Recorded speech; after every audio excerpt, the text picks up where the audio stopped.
Hey Jarelski! So today we are trying something from Brew & Co. Ang mga tawag niya sa mga followers niya ay Bruha. So we're trying the tiramisu latte na combo nila.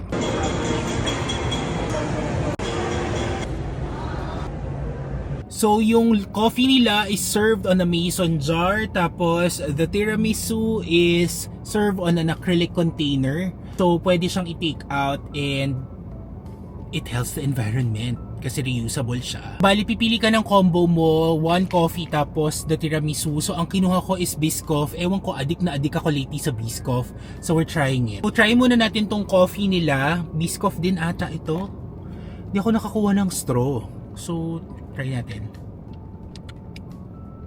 In fairness, good coffee, tapos creamy, tapos lasa ko, Biscoff nga siya. Try naman natin ngayon tong tiramisu niya, Biscoff tiramisu niya. Here it is.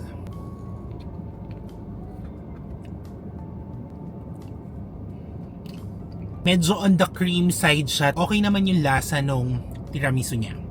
So what they normally do is to get some amount of tiramisu and then we topped it on the coffee.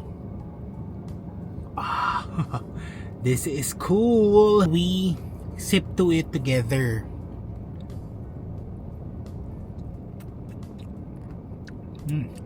Ako siguro I would say ang verdict ko is it's not too sweet kasi I think the tiramisu that they have is not too sweet as well. Sakto lang siya. It's more on the creamier side.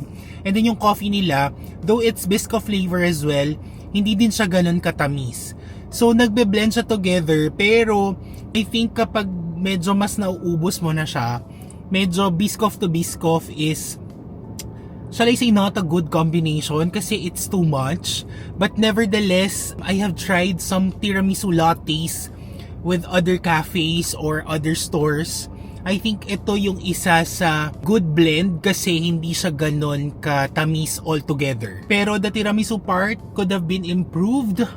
Pero nevertheless, for $299 where you get the coffee and the tiramisu, it's super sulit na siya. Try nyo na rin guys! Then thank me later!